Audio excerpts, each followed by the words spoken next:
listening to Unraveled, the Adwerk podcast.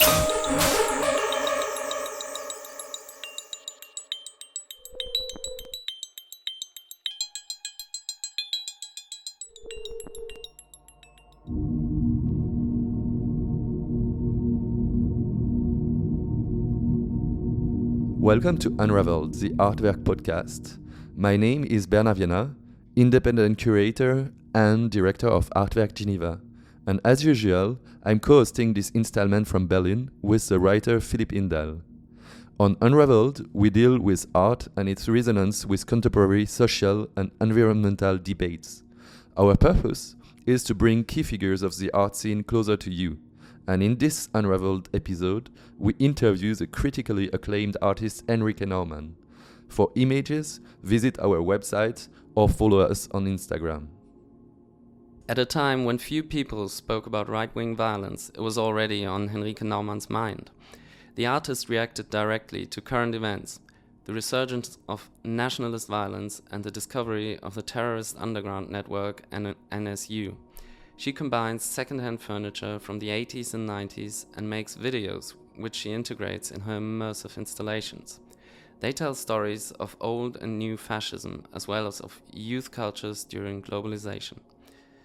Only a few days after the terror attack in the German city of Hanau, and with the right on the rise in German parliaments, we visited her studio on the outskirts of Berlin Neukölln, where we met her for coffee. We talked about the mediation of history via art, the allegorical power of furniture, bad taste and bad politics.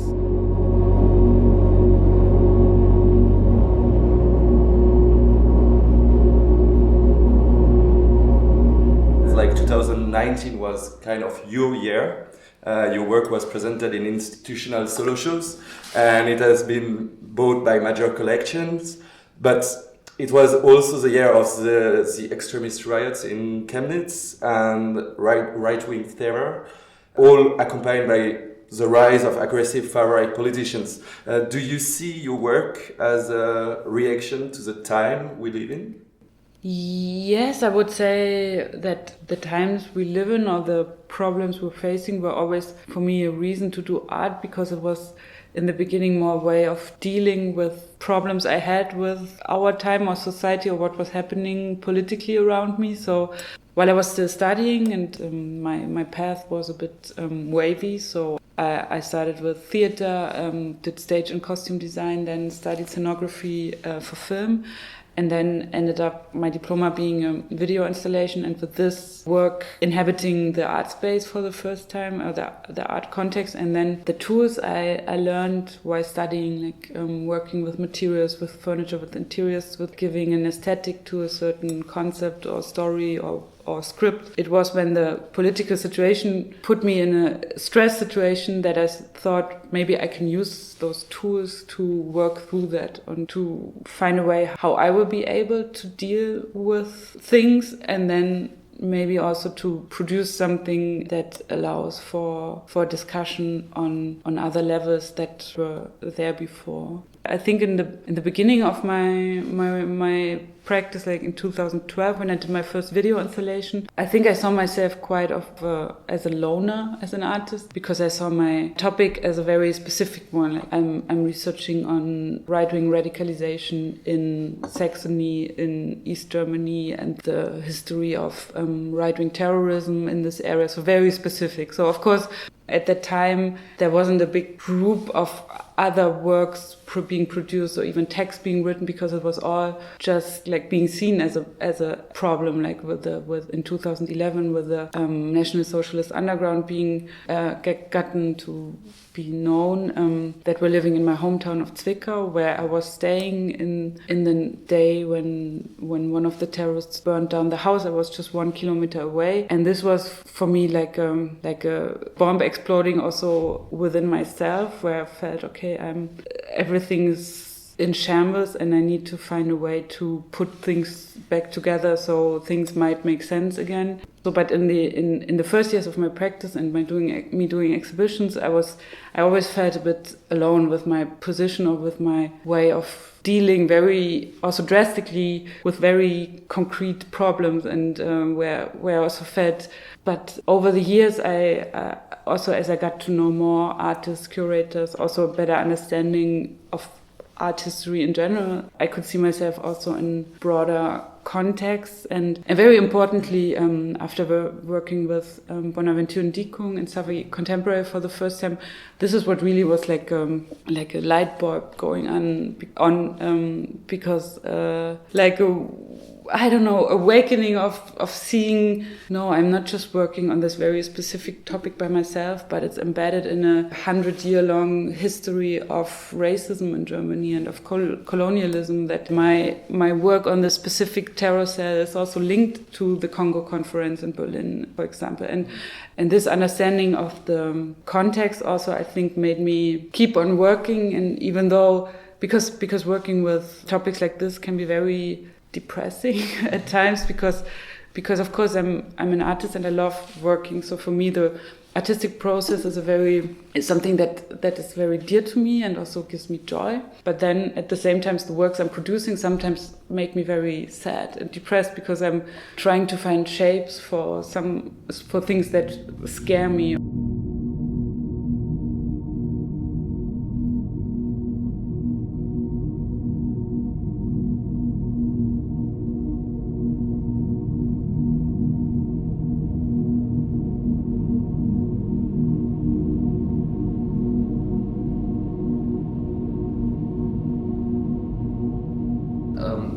Something very interesting when I moved around your installations was that I got this uncanny feeling of recognition, almost like from this sort of Memphis derived furniture. I get this almost nostalgic feeling. Do you feel the same?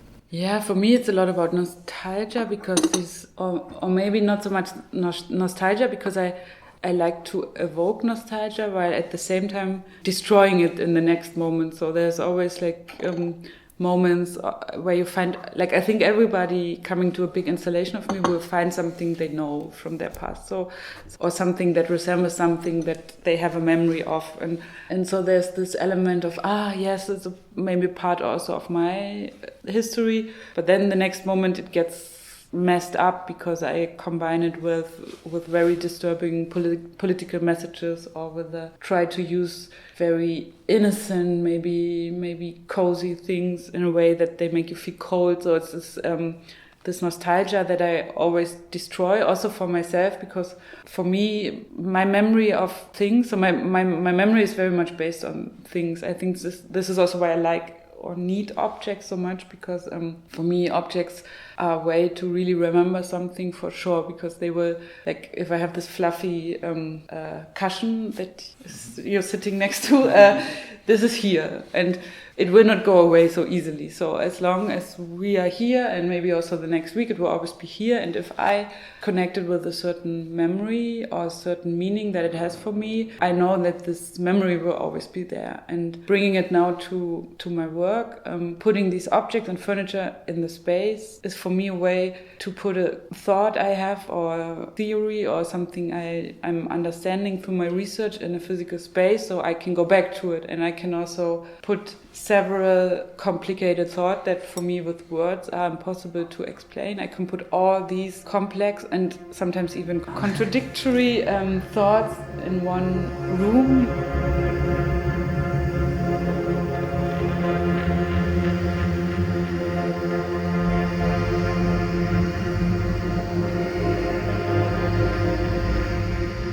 What I try to do in my work when I'm dealing with an ideology is to try to get into the mindset of a person that has a certain ideology or is radicalized in a certain way.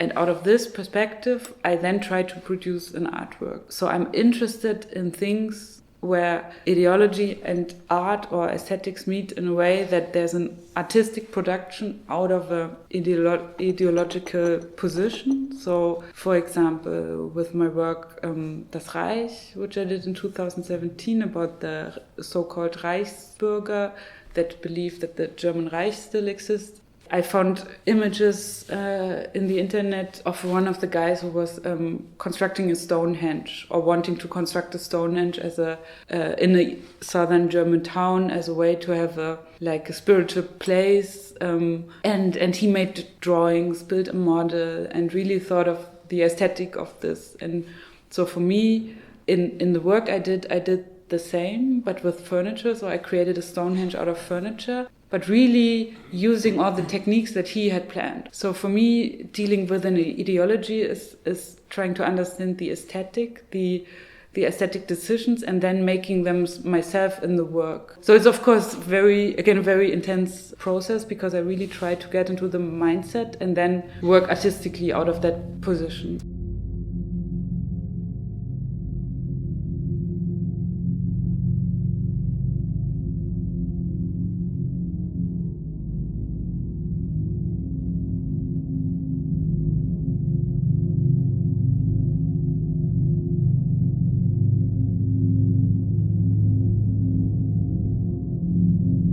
Way to go deeper in the mindset of those people, you analyze first their aesthetic, and the aesthetics they are surrounded with. And that is can we say that it's like that you connect this aesthetic and this politic? Yeah, in the end I try to do an artistic production out of an ideological perspective that I don't share. So I try to immerse myself in a different reality, and out of this try to produce works myself. That in this sense, I don't know if they are actually produced by myself now thinking about it, because it's a very complex brain fuck.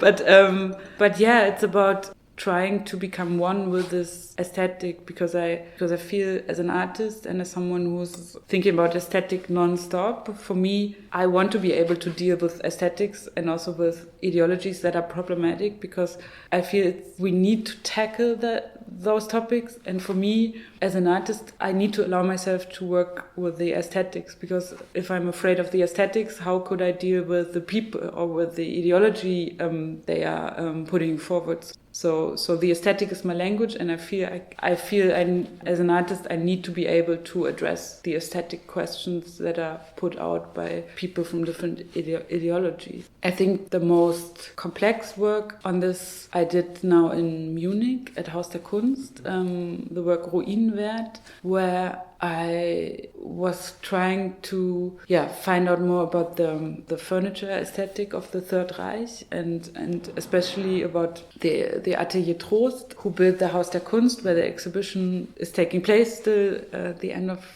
March still, and specifically Gerdi Trost, who was the interior designer of Hitler and also designing the furniture for the buildings. For example, about the architecture of the Third Reich, there was a lot of texts, works, it was discussed a lot, I think, and analyzed a lot, but the interior design not so much. So I thought it would be interesting to look at this, and so also what role the aesthetic and the design space, the designed interior designs had in the propaganda of the Third Reich, and how a woman like Gerdi Trost was able to create a very soft surface for something very brutal. And so for this specific installation, where did you find the furniture? Yes, the furniture, and this for me was very exciting and disturbing at the same time. I found in the basement of Haus der Kunst, so the archive, the furniture archive of the Haus der Kunst in the basement, they have all the furniture from 1937, 38, and I could use it for the work.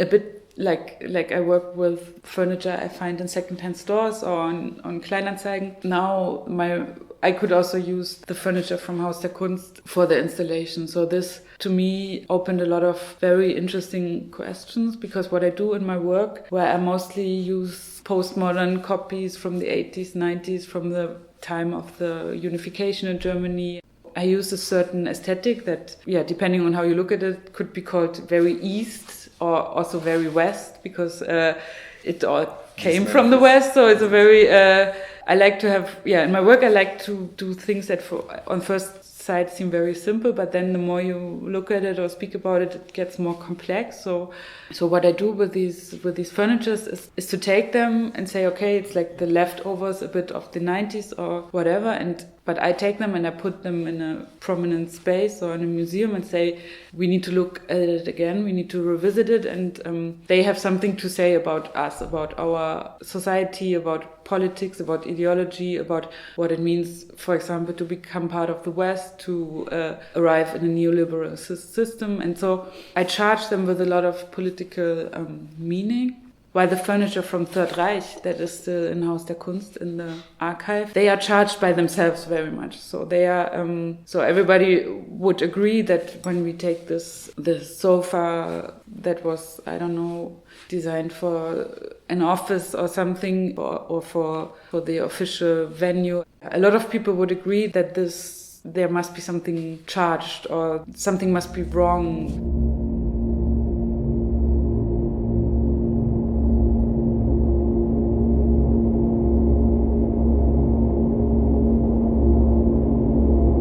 I was wondering if it's contextual or if the objects get this energy in any context.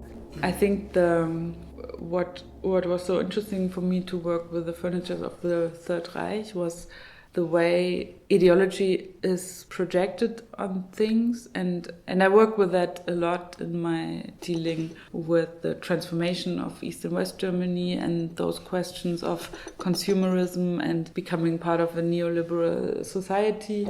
But for the topics that I work with my postmodern furniture, sometimes it feels a bit like I'm enforcing this meaning and putting it out for discussion. While the furniture of the Third Reich, it seems like it comes already with a lot of projection and baggage and a lot of interpretation and even a bit of like a sensationalist longing to look at these furniture pieces and find answers to very complex political and historical questions. So then it's really hard then to take it back and really look at the design. And I think in a way, this is what I was trying to do there by combining the postmodern furniture I find on Kleinanzeigen that I used from Munich area and brought to Haus der Kunst, combining it with these very charged furniture from Third Reich, from the basement of Haus der Kunst, really put both furniture types, I would say, in this very intense situation of, like a bit like there's electricity happening, or there's this weird chemistry of time and space.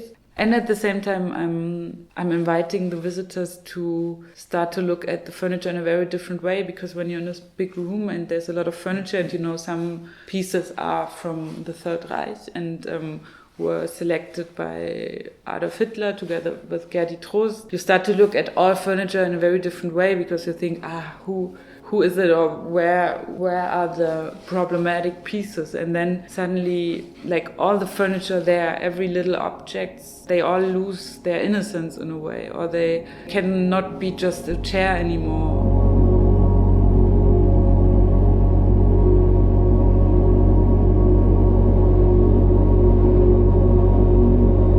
And when you are picking up those furniture, not in the case of now Haus der Kunst, but in the, let's say, habitual processes, you are going directly to pick them up at the place of their owner. Often they are from different ideologies than yours. So how far do you take this moment as part of the artwork? Yeah, for me the picking up of the furniture is crucial, because it's really the chance to speak to the person that owned this sometimes very weird thing up until this moment. So it's a very, very interesting situation and a chance to ask questions or hear the story, why it was such a loved piece that stayed there for so long, or why it was so hated but could not be taken down because it was too heavy, or it's a good moment to get context to the physical objects. But also it's a chance for me to invite the owners to the exhibition. So when I'm there picking up stuff and say, it will be part of an artwork shown there and there, and you're invited, and then it's usually like, oh, okay, and what is it about? And then And then I get in trouble because then it's like a bit like the first test for the concept of the show or the work, because I'm explaining it with maybe a chair in my hands, sending it home and saying, yeah, actually this chair will be part about a work about the Reichsbürger or some complicated topic, where the people then look at the chair again and are like, what do you see there that I'm not seeing?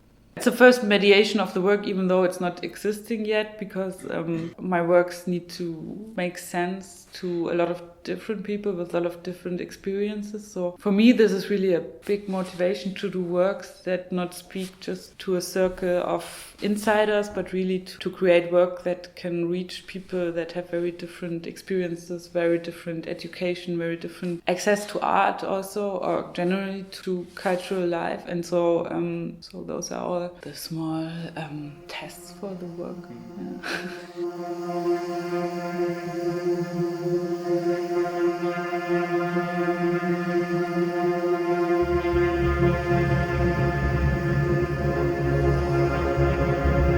I feel like in the process of your work or in finished work, you have such a great regard for surfaces, or such an interest in surface, because on the one hand, literally you work on the pieces, right? You restore them, and in a figurative sense, you like sort of create those political, well, almost allegories or landscapes of allegory.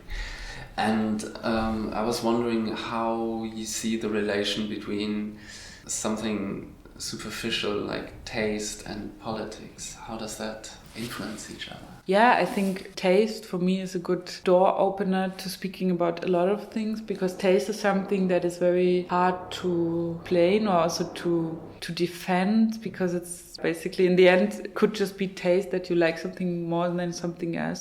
So yeah, that you find something ugly, but a lot of time is also structured by your past and upbringing and experiences and traumas related to certain designs. And so taste is a very complex thing and also very dividing. So while triggering those emotions of taste, of discomfort, of joy, of hate about very simple objects, I like to link it with questions of political opinion, because the same way we might look at the same chair and see something very different. I feel in the definition of political opinion, looking at the same argument from two different perspectives and experiences might lead to very different conclusions. So if I would like to speak to someone who has a certain political belief system that is closed, and I want to break it open and say, yeah, but why don't you look at this? Doesn't that change your perspective on this topic? But in a closed political mindset, the argument that for me would maybe dismantle some of the thoughts, for the other person might stabilize them even more, because it's a proof that they are right. So, and that the media is lying or stuff like this. Yeah, and because as a child I was already experiencing very different political opinions around me in the area where I grew up, where as a child visiting several neighborhoods of my friends or their parents, like I was navigating through very different political belief systems casually.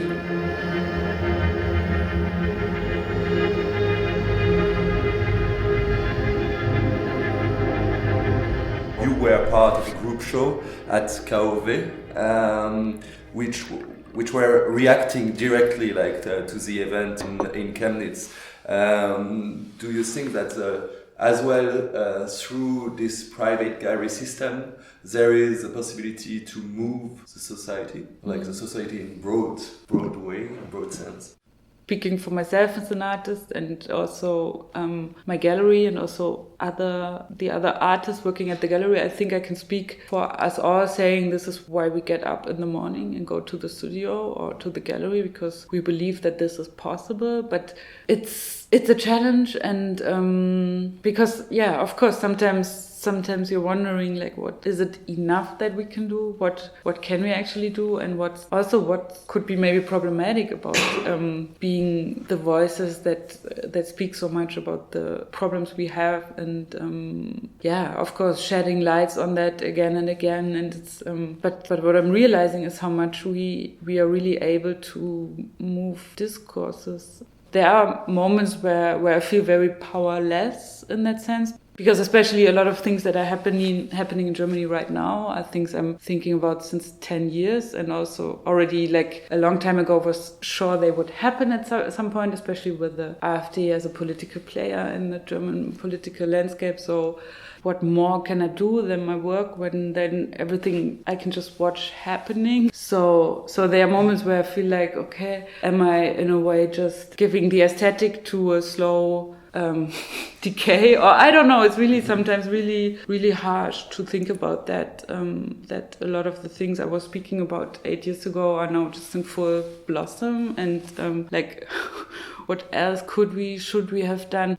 But the way works can maybe, and experience and exhibitions can maybe shape and change the way people are looking at things that they thought they understood or knew about, and then it changes. And also in a more broader sense, in a way that I'm now, I don't know, doing interviews and can say what I think about certain topics, and with that also contribute to the discourse that is happening around. So it's a bit in between feeling very grateful that the things that are on my mind right now I can say and they are being heard, but at the same time this also often feels like not enough.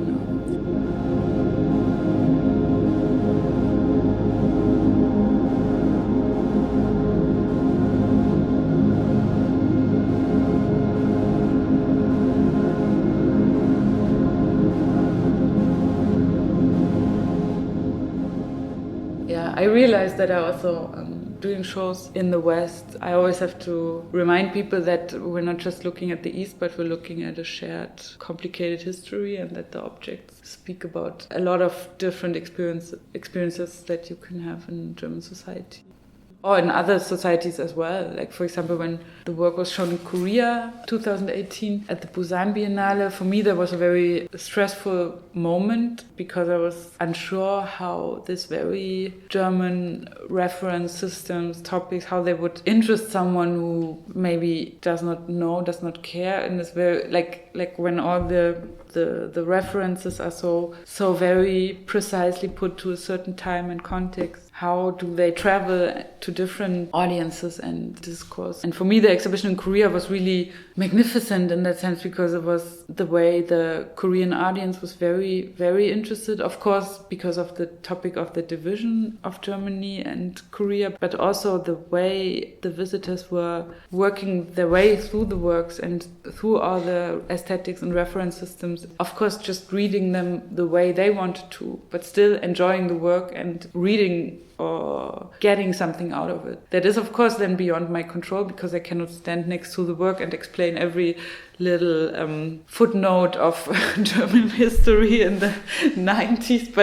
But yeah, I have to let go and have audience with a different history and experience work their way through my work. And yeah, that's a very exciting thing. I thought when I was reading also international press about your work, it's almost tiresome how much people try to explain the context and everything and try to recreate this context for like an international readership, whereas perhaps it's sufficient to just see it. Yes, I think this is the big thing, because it's like the moment I start speaking about my work, I think, shit, it sounds so bad, because it's really hard to describe what happens inside these works, how they work, and how they are also, even though they have very drastic, propositions or moments, they can still be very subtle and very based on interpretation and reflections. But how do you put this in word? And whenever I speak about my work, I always feel like I'm disabling myself, because I feel like, it's there. We should just go there now and we can see. So for me, this was also now a decision to make sure that people see the work, and then we can talk. But for you, like if you were a magician, so to say, like what would be like the ideal mediation? Yeah, so, okay, doesn't sound so magic, very basic. So for me, the text is very important. So for me, setting together a work or an exhibition, like the text and the information that people get is very important. And so I always organize events within the exhibitions. For example, for the Riga Biennale, I did a work about aero-remons, which is the European style that could be translated as European renovation. That was done after the end of the Soviet Union, where a lot of people were renovating their homes with the new materials and were lowering their ceiling and putting on wallpaper and plastic floor. And I did a work about this European renovation. And for example, there in Riga, within the installation, I invited a very well-known Latvian author who wrote a book about aero-remons to do a reading in Latvian within the exhibition. And this reading we advertised on the Latvian equivalent of eBay Kleinanzeigen, like eBay. So we took pictures of the installation, put them on this page, ss.lv. So we advertised it as a viewing of a flat with pictures of the installation. So trying to find interesting ways of how to reach a broader audience and always to think about, okay, what is a local interesting author or musician that could do something within the work that would bring a different audience there. And of course, guided tours for me and generally the way my work is mediated for me is very important. So whenever I do an exhibition, I take a lot of time to speak to the people that will mediate my work so they understand and they also know what I find interesting or important to speak about and what maybe not so much. But I think it's a lot about like when people come to my installation for the first time, it's usually that people have a lot of associations by themselves and a lot of stuff to say because there's a lot of things to speak about and also a lot of things that people are not so shy to speak about because it's furniture, someone that everybody has and shares and thinks about or has a certain taste for. And I think what I like is first speaking about those personal memories and about the thoughts and the feelings these objects evoke. And then from that, it's an easy way to speaking about what the associations are and what people make out of the concept in the space. Yeah. Not very magical, I'm sorry.